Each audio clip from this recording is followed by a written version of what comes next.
I think that was on a radio show. They were talking about like passive aggressive things you're not supposed to say. And Oh, I thought you. this was our conversation, but it wasn't. But you do you is one of those passive Oh, aggressive. it's the oh, worst. It's the worst. That invokes a visceral reaction. All right, cool. You do you. cool. You do you. The Yeah. other one that's like a precursor to I'm about to insult you or be an asshole is with all due respect. Oh Oh, yeah. Yeah. Down yes. here in the South, it's oh God bless him, and then the butt's coming. God bless him, Yeah. but boy, he just did not. He drinks too much. God Bless bless him, your but heart. Bless your yes. heart. She is such a bitch, bless her heart. Hello, buddy.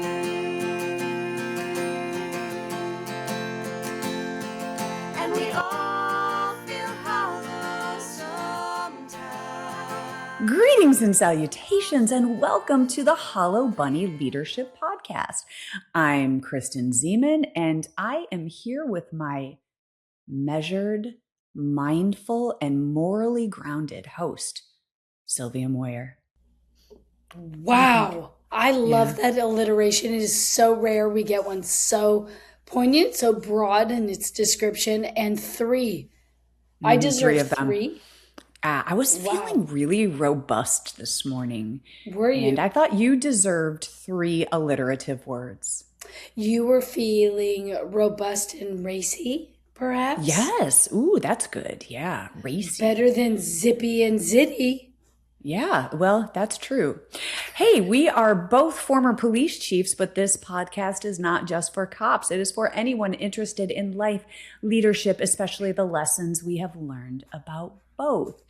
Well, today we're talking about something that feels incredibly relevant right now, and that is the myth of staying neutral. So let's talk about it, Sil. We're going to talk about neutrality in our work, in our leadership, and the world around us, and why standing for something matters more than ever. So here's the lessons that fill up the Hollow Bunny leadership, the Hollow Bunny metaphorically.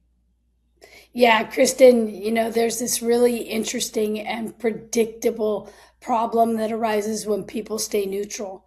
Well, they're problems, it's plural, that Mm, arise organizationally, ethically, psychologically.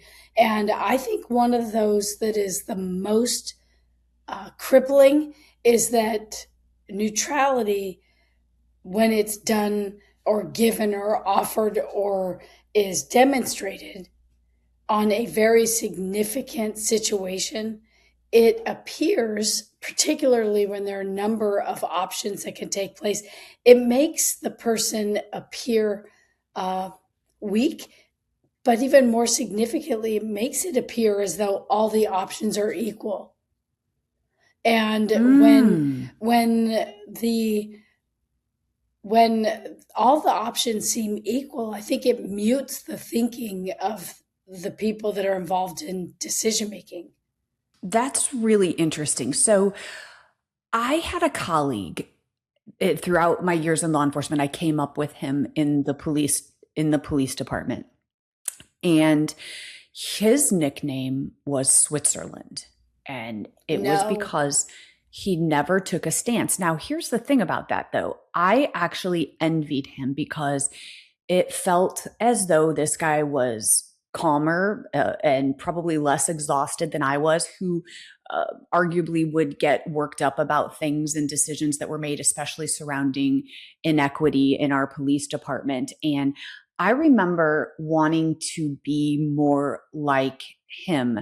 And you never exactly knew where he stood on things. And as the years went by, I started to realize that that wasn't as much of an attribute as I thought it was. But let's back up for just a second. Why? And this is the question that I have. Why does neutrality feel so tempting most of the time? Is huh, it self-preservation? Is it totally. that reward for being agreeable and not confrontational? Is that just the basic premise of neutrality, what we're avoiding? I think it depends on the person in the sitch, right? You talked about morally in your alliteration at the beginning, neutrality, particularly in the business of justice. It seems like tacit endorsement of the status quo, right? Yeah. It's just easier. And I think it is a morally weak position. I'm not advocating for just come out and say it, but I am saying that situations are enriched when one gives their opinion, when one stands their ground, when one describes their position. So for me, it seems like it's easier because it's just lazy. They don't have to defend their position. And that's exactly why Switzerland seemed happier, lighter, and less hardened. Meanwhile, again, I was feeling impassioned. But here's what I think I got wrong is that I mistook that avoidance for peace when it actually takes more energy to conceal what you think and feel. So I thought neutrality was the easier path, but it wasn't. And I think I confused calm with courage. And Sure. I envied his silence until I understood the cost of staying silent. Yeah, because it seems like he was more concerned with self-protection than really the duty, right, of speaking up in a police department as you described. Yeah. But Okay. do you So think his was self-protection? I do. I mean, there was actually, I'm not sure. I can't get inside his head. I know that it was just very clearly a never rock the boat situation, and you never knew where he stood on anything. And I think that you said it is about let's focus on the leadership aspect of this because silence always favors the status quo. When we have For sure. systems with power imbalances, neutrality benefits the powerful. And so basically doing nothing is not passive, it's absolutely permissive. And so in the leadership lens, when leaders don't speak, then systems and people interpret that as approval. So I think that is really the crux of leadership, and that you have to take a stand for something, or else things will continue as usual. Sure, and followers, stakeholders, whomever will often, I think, make a natural connection that that person does not want to make the hard decisions.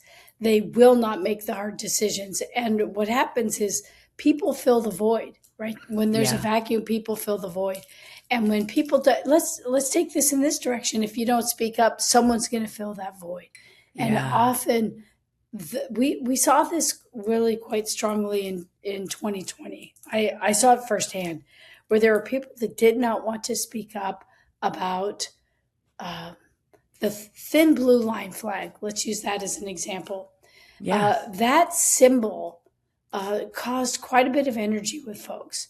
And while not discounting this historical trauma or their unique lived experience, I could say that as a police executive, I filled the void with helping folks understand the meaningful nature of the thin blue line flag. Yeah. And I was urged to just shut up and don't say anything. Stay neutral, don't say anything.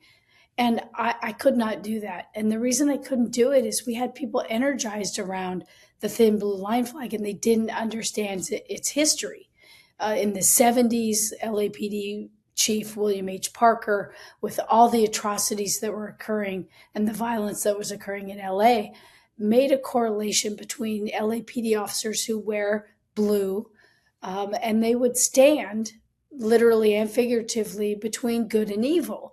They would protect the community from those who wanted to do the community harm. He co-opted the term from an historical regiment who stood against, oppressors, and that historical regiment was wearing red, so they called it the thin red line. And that regiment protected people, protected a country. Now, to this neutrality thing, I was urged to just stay quiet. I didn't do it because of the energy, because of the duty and responsibility I felt to speak truth, because that thin blue line flag was something very different to police officers, and what it was to them was a symbol of pride that I will stand even in difficulty, stand in discomfort, stand in peril between those that want to do harm and the community that I'm sworn to serve. So I don't know, that's a light example, but I think we can give hundreds of examples, and history is replete with examples of folks that stood by and said and did nothing, and those that stood up and said something. So Yeah. it has, I think this is a worthy topic for us to explore, and a real nudge for leaders to examine where they would stay neutral, and then what are the motivations behind that, and then what are the consequences organizationally, psychologically, morally.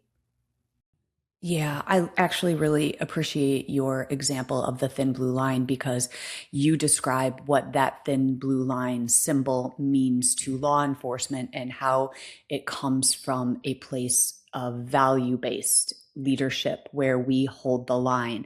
It also signified the many people we have lost in the line of duty. But what the other side saw for the thin blue line was the thin blue line of silence.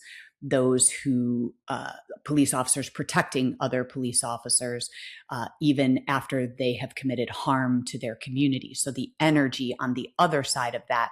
Now, here's why what you just said matters, is because you took the time to educate people about its origins, what it actually meant. And that symbol got hijacked over time, like many symbols do. The point here is this: it is the values that you described. And this is where we find ourselves in this significant moment in history of discourse, where we have partisan signaling, slogans, tribal alignment, when what we need to really go back to is what you just said, and that is value-based leadership.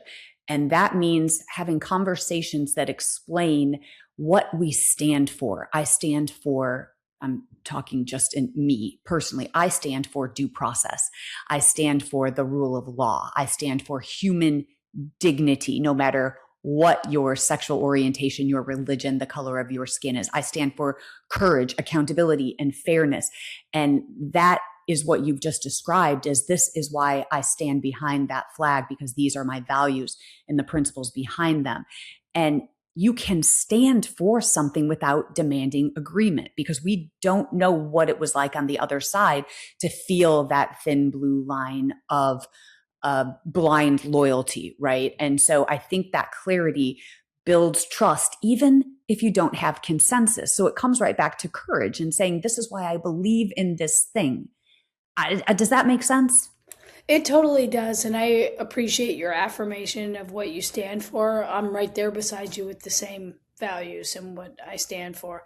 And I have to say that I think what you just demonstrated, and this thread that you're pulling, is that you're avoiding self-interest. You are standing up to declare.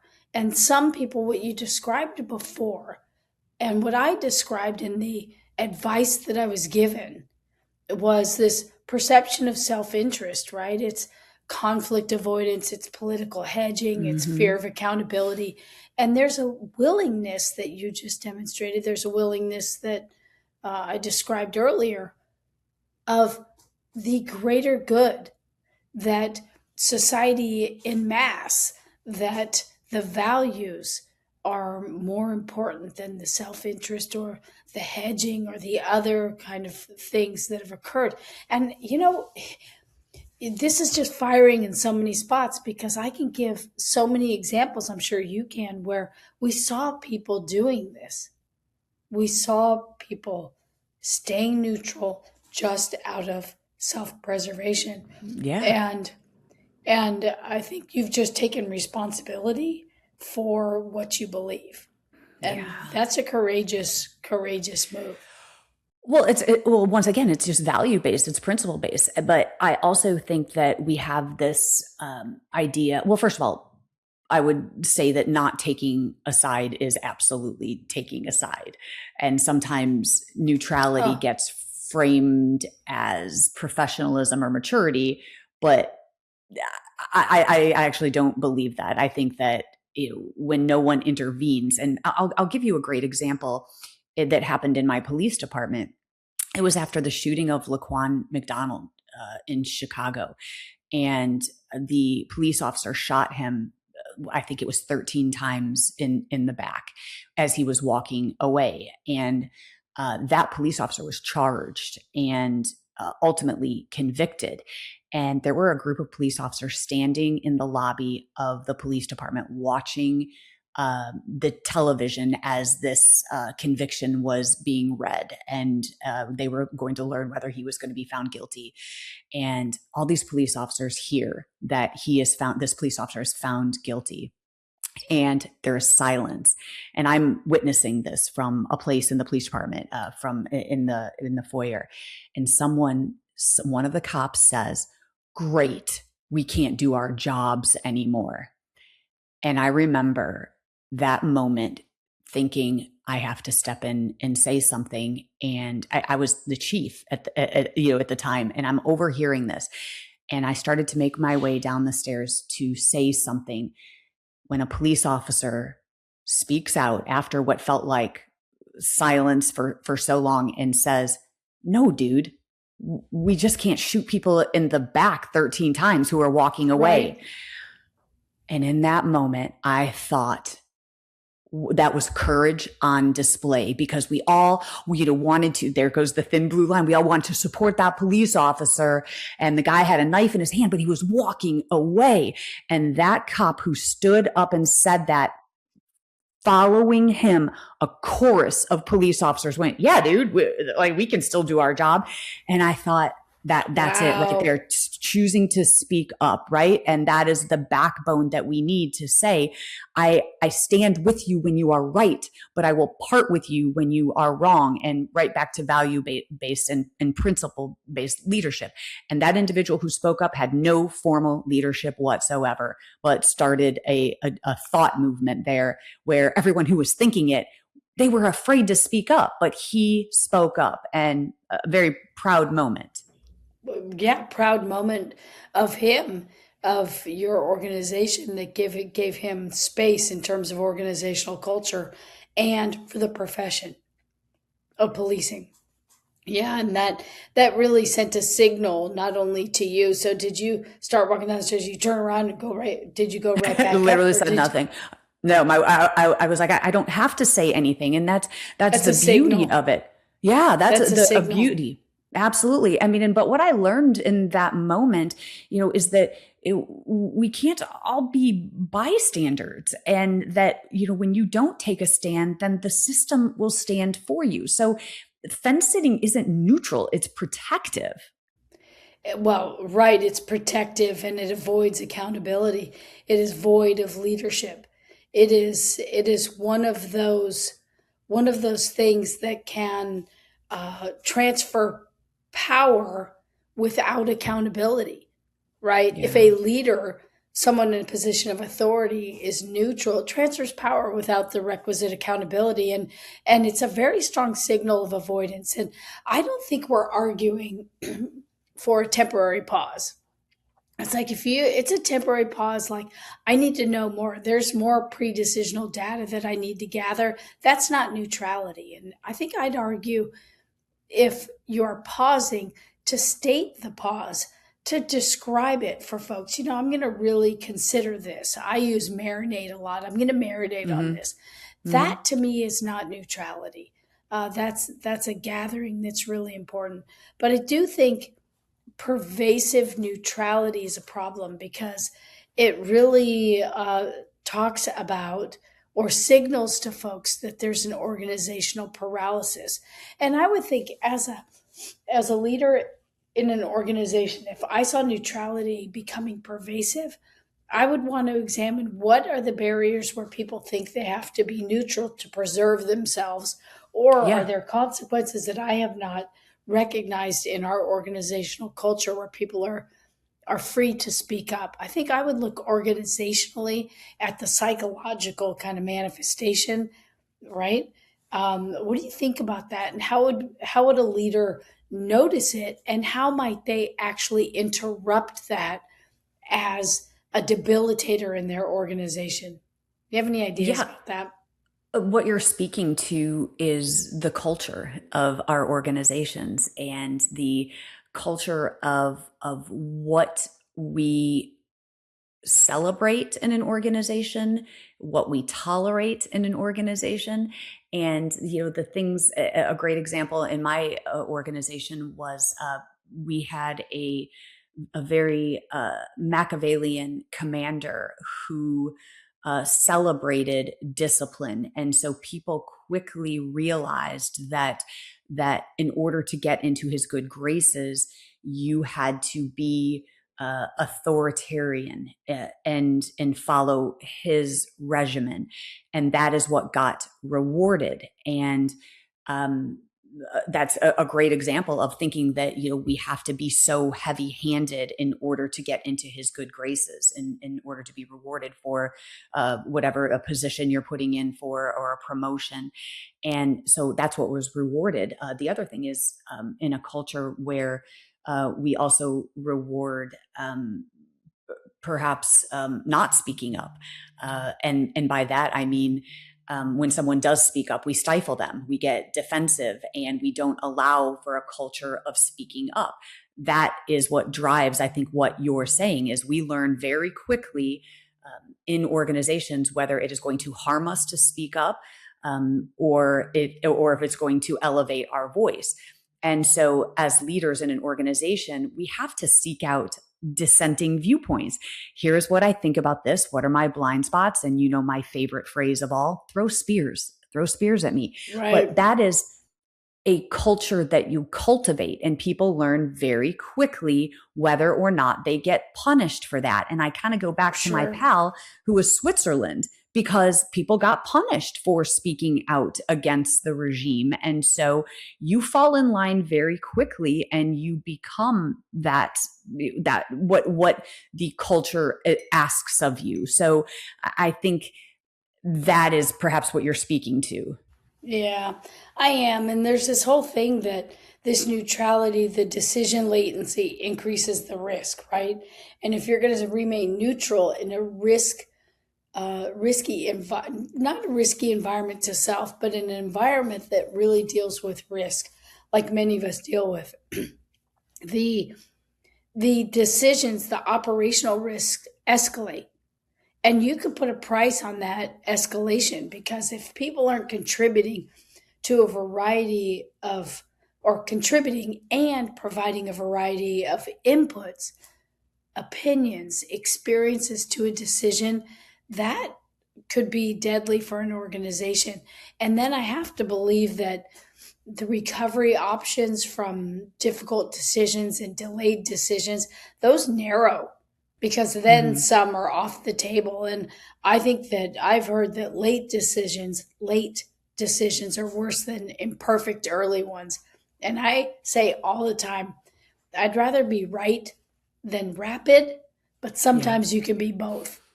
Oh, for sure. And so Yeah. so I think you're bringing up a good point about organizational culture, and there's the leadership urging. Excuse me. The leadership urging is to examine self, immediate environment, and then broadly organizational environment. For, do you have folks that are remaining neutral? And if yes, then what are the motivations behind that? And where, as a leader, can you interrupt that very debilitating stance of neutrality? Yeah. I also think that we would be remiss if we didn't address when neutrality is appropriate. And I think there are times where we just need to shut our mouth. And we see this a lot in people who have misinformation but stand on soapboxes and kind of spew things that are inaccurate. So here's what I would say about the time and the place to remain neutral is when you truly lack authority or information, when speaking would add noise and not clarity. But I find that a lot of people are performative and not substantive. And so I think, I think neutrality is not appropriate when harm is visible, especially when silence protects comfort more than values. So I would say that discernment is leadership, but avoidance is not. But don't you find that sometimes people speak out before they even have all of the information? So I think it's worthy to say there is a time and a place when neutrality is appropriate. Yeah, I wouldn't even signal that or characterize that as neutrality. Mm-hmm. I think I'd push up against that, Kristen, because I think that is just pausing. That is Okay. Mm-hmm. that is reflecting that the need is that's reactive, Yeah. and I just find it so disgusting and nauseating. The people that stand up and stomp their feet and demand when they just don't know the facts. Why not Yeah. inquire? And so decisive leadership doesn't require certainty. Yeah. Uh, and what you're saying is to speak up. You should be informed, right? Um, Decisive leadership requires ownership, it requires discernment, it requires judgment, it requires courage, it requires all those things. And what you described is perhaps reactive, and I'm not sure it fits in neutrality, but it's illustrative of the point that you're making. Yeah, I think you're right. Neutrality is probably the wrong word. It's too gracious. It really is. Aren't you sweet being gracious? Yeah, and I think Bless you're your right. heart. I love it when people will pause and say, especially, I've been in this situation before. What is your opinion on this? And the honest answer is, I have no idea. I don't have enough information to have even formed an opinion, an intellectual opinion about it. And so Right. I think that I'm not remaining neutral, but once I have more information, Okay. then I will offer you my opinion once I gather that intel. But right now, I simply don't have enough to speak intelligently about it. Okay, so one of the things that I think is so fascinating about this is getting the reps, right? You get better with getting the Yeah. reps as a leader. One of the things that we are really urging in this executive development arena is that we go through scenarios. We share experience. You could talk about your experience, your experiences, and something that we're saying is let's go through scenarios. Hey, this happened. What might you do? This happened. How would you speak to it? This happened. Here's the scenario, and we Mm-hmm. come up with where would I research? Where would I get my pre-decisional data? Where would I speak? In what means would I speak? What method would I use? And I think this is really striking a really important kind of chord with me, that it is important for us to share experiences and to turn on what might you do if. And we do that at the executive development course. It's done in executive circles, right? It is valuable to say, oh, wow, this didn't happen to me, but this happened to this chief. And to sit with and write, to research, to say, okay, if this happened to me, this is kind of how I would Sure. respond. I think this is a really interesting thread to pull. Yeah, it really is. And what you're describing there is it truly is a think tank, which is once again, we're back to talking about culture, the culture that you create. And when you create a culture where you can say, let's just use something as simple as armchair quarterbacking, after actioning, red teaming an incident that occurred, where instead of saying, "Hey, let's pull out blame in this. Let's look at this objectively. What could this individual have done better, and how can we learn from this?" And at the risk of getting political here, I'll do it anyway because that's honestly what this moment asks of us. But the political reality is very difficult right now, which is why I give uh, I give some flowers right now to the Minneapolis police chief, as they are in the epicenter of protests and federal ICE agents coming in, Customs and Border Patrol, and taking over their city.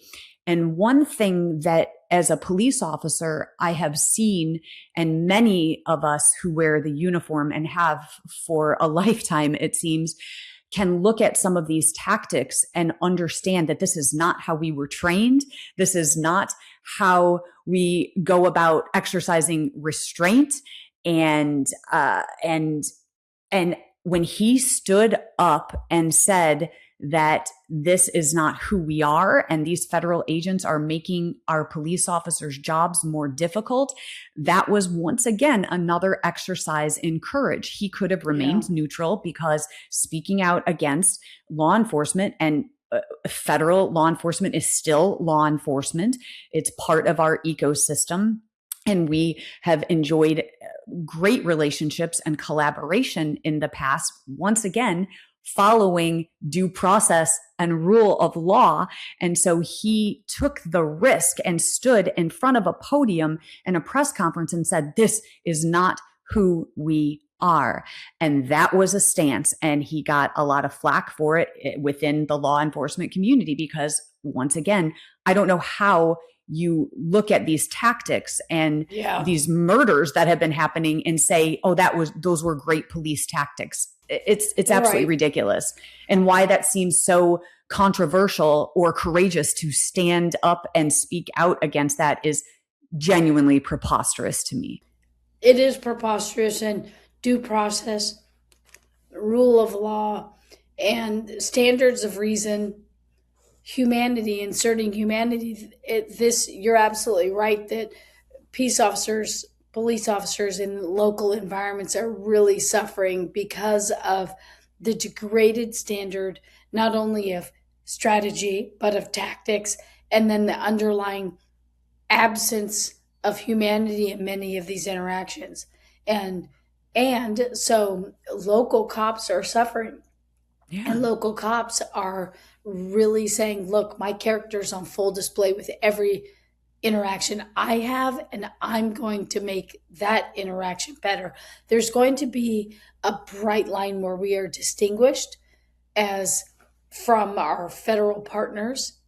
And I have to believe those noble, professional federal partners are suffering just as much as we are because of this degraded response, this degraded behavior in human interaction between a government authority, peace officer, and a members of the community. It's horrible. I'm really. And I apologize for this throat. No, I love hearing you hack up a lung. It's you do? Music to my ears. Just love it. The bloody nose. Listeners love it. The bloody nose and the hacking. It motivates people to do better. I see. I'm here for you. You're a hot goddamn mess right now. A hot goddamn mess, and I'm here for it. At least I don't have a zit. Okay. I said hot. Okay. I said hot. You're a hot mess.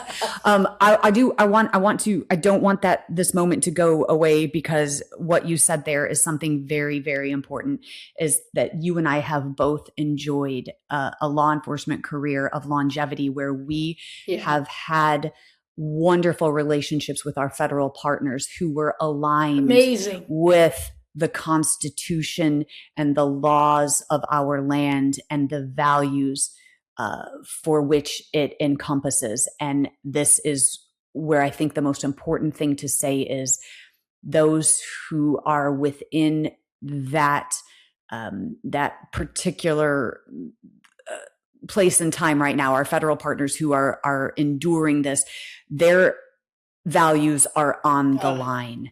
And I will tell you, neutrality stops being neutral when you give up your values and you fall in line with unlawful orders. And I think that you don't need to speak often, and you don't need to speak loudly all of the time, but there are times when it matters. And what is it costing you not to speak or to perform in a way that defies your values and the values that you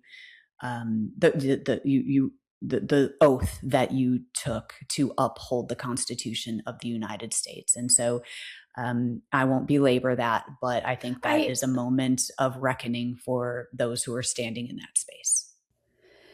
Yeah, it's a moment of reckoning. And then there's the painful reality that they have to feed themselves and feed their families and have health care. And I can't imagine the difficulty.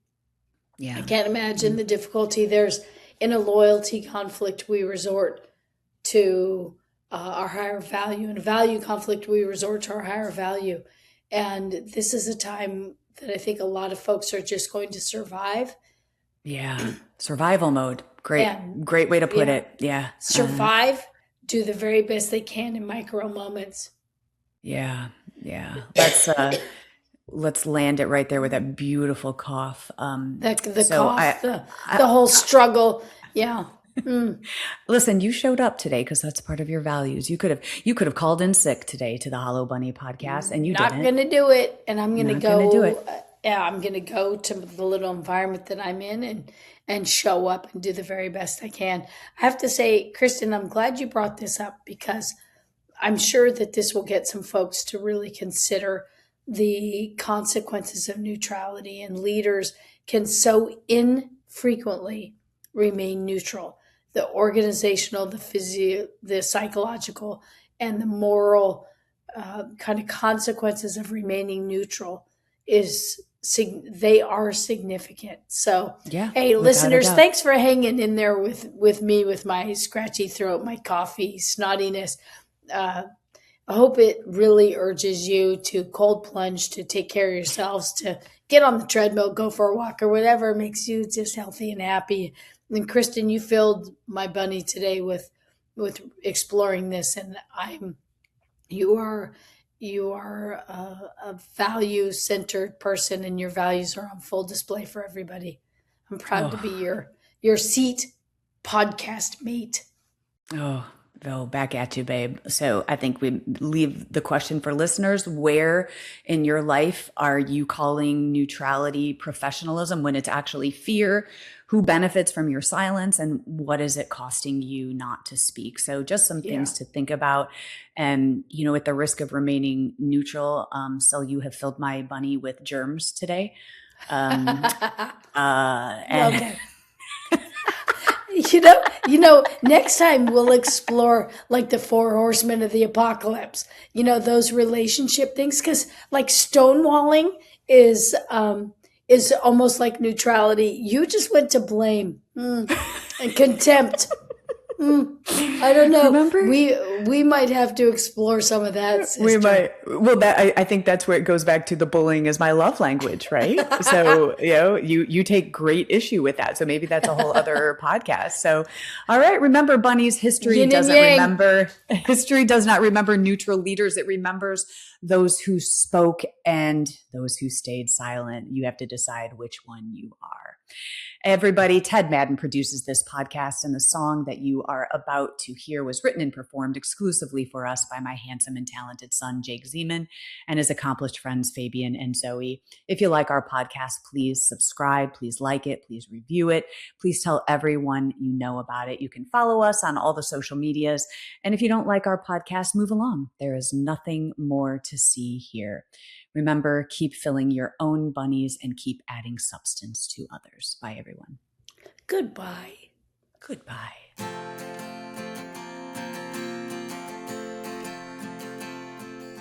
When you look inside, what do you find? Are you content to fall behind? When you lose your way and you fall so why have courage and get ready to fight the hollow bunny?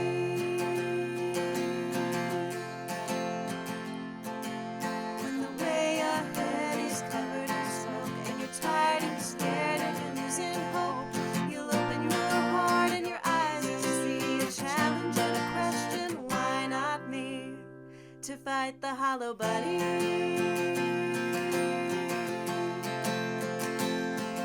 And we all feel hollow sometimes, but the monsters are only in your mind. It's a tough pill to swallow, but if you're brave and kind, you'll be alright. If you fight the hollow bunny,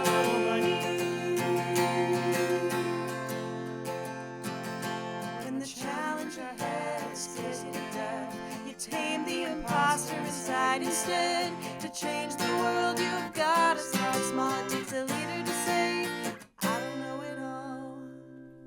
And I know I'm gonna fall, but I'll pick it up and come back stronger. Failing forward and moving onward, doing the hard thing and the right thing, forever fighting the hollow bunny.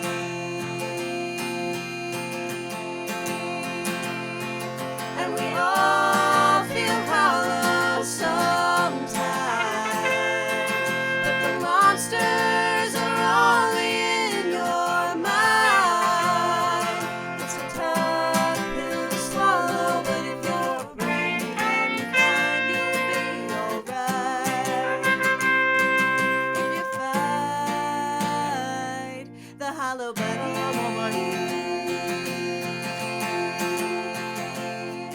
If you're tough on the outside but empty within, something's gonna crack, you've gotta start again. You're tough on the outside but empty within, something's gonna crack, you've gotta start again. The monsters are